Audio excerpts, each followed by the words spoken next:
Hey there, and welcome back to the VEX IQ Guide. In today's video, we're going to be diving into one of the most important parts of robotics, shafts. These simple components are essential in rotational movement, making them critical in almost every single mechanism. We're going to be looking at how to use shafts, the different types of them, and how to pick the right one for your build. We're also going to be diving into shaft collars and how they're used to keep shafts in place. Let's get started. Here are three of the shafts that you can use in VEX IQ. Firstly, we have the motor shaft, which has a ring on the shaft which separates it into two parts, one for the motor and one for anything else that you want to put on the shaft. Next, we have the regular shaft, which has nothing on it. It allows on both sides for you to freely put any part, such as a gear, shaft collar, or anything else. Lastly, we have the cap shaft, which is similar to the normal shaft, it just has a cap on the end. This prevents movement of any objects from that side of the shaft. Here we have a shaft collar. Shaft collars are supposed to go on any type of shaft.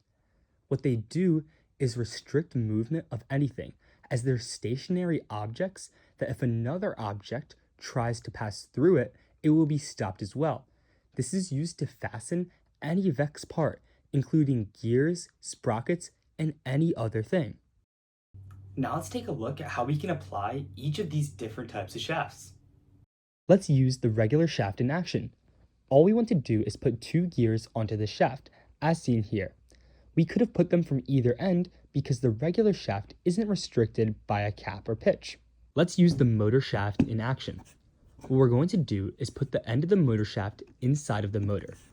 Then we can attach a beam to the motor to seal that motor shaft in place. Now that it's securely fastened, we can attach anything to the other side and it would still stay right in place. Now let's look at the function of the capped shaft by putting a gear on the end of it. As you can see, the gear doesn't move because there's a cap on the end that restricts its movement. Using that mechanism we just built, let's take a look at how shaft collars can become really useful when securing shafts in place. We simply put a shaft collar on from the other end and slide it all the way down. Now the gear has nowhere to go because it's restricted by the cap and the shaft collar, so it won't be moving other than turning with the shaft.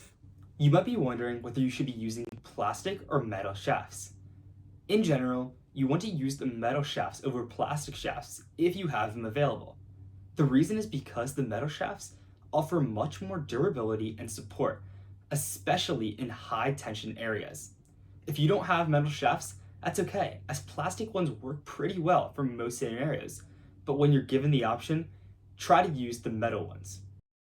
That wraps it up for today on shafts and shaft collars. Remember that shafts are used for everything in VEX that requires rotational direction, so be sure to remember these tips for everything you do in VEX. If you found this video helpful, consider dropping a like and subscribing to the channel for more content just like this. That's all for today from the VEX IQ Guide. See you in the next one.